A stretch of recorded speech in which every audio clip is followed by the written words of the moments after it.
শুধু একবার কাউকে পাঠান, অনেক মানুষ এসব গুনাহ করা থেকে বেঁচে যাবে। একা আছেন, আল্লাহকে স্মরণ করুন। কষ্টে আছেন, মোহাম্মদ ও আলে মুহাম্মদের উপর দরুদ পড়ুন। মন খারাপ থাকলে ইয়া হাইয়ু ইয়া কাইয়ুমও পড়ুন। টেনশনে থাকলে ইয়া রাহিমও পড়ুন।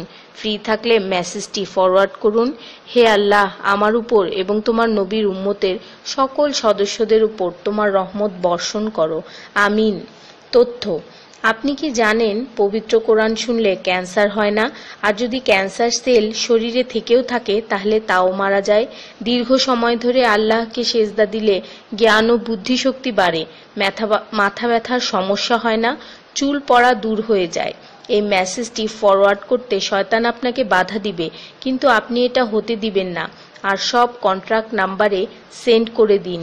কোরআন ও নবীর সুন্নত ও তার সম্মানিত সাহাবী এবং আহলে বাইতের অনুসরণ করুন। ক্যান্সার একটি ভয়ঙ্কর রোগ। অনেক মানুষ আছে যারা নিজেরাই এটাকে দাওয়াত দিয়ে নিয়ে আসে। ছোট অথচ সাধারণ কিছু পদক্ষেপ গ্রহণ করলেই এই রোগ থেকে বাঁচা যায়।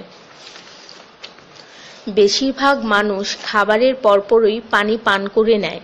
খাবারের পর পানি পান করলে রক্তে বিদ্যমান ক্যান্সারের জীবাণু থেকে তৈরি হওয়া ক্যান্সার সেলগুলোকে অক্সিজেন সরবরাহ করে। নবী পাক সাল্লাল্লাহু বলেছেন, খাবারের আগে পানি পান করা শেফা। খাবারের পরপরই পানি পান করা কলেরা রোগের কারণ। তাই সর্বোত্তম হলো খাবার শেষ করার কিছুক্ষণ পর পানি পান করা।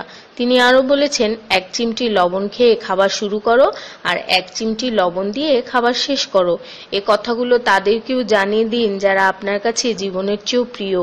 যদি কোনো ব্যক্তি ঘুমানোর সময় 21 বার বিসমিল্লাহির রহমানির রহিম পড়ে, আল্লাহ তখন ফেরেশতাদেরকে হুকুম দেন এই ব্যক্তির প্রতিটি নিঃশ্বাসের বদলে নেকি লেখা হোক।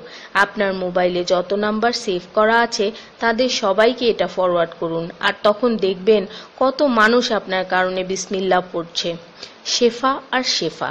রোজ একটা করে আপেল, নো ডক্টর। রোজ 4টা বাদাম, নো ক্যান্সার। রোজ একটা লেবু, নো ফ্যাট। রোজ 1 glass milk, no bones problem.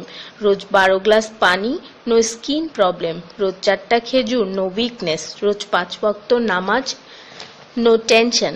রোজ কোরআন অর্থসহ তেলাওয়াত, happy and happy. So don't stop forward please.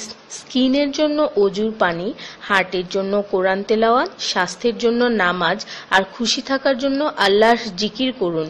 জেনে রাখবেন, ভালো কথা প্রচার করা সৎকার সমতুল্য, সাথে 30 লাখ নেকি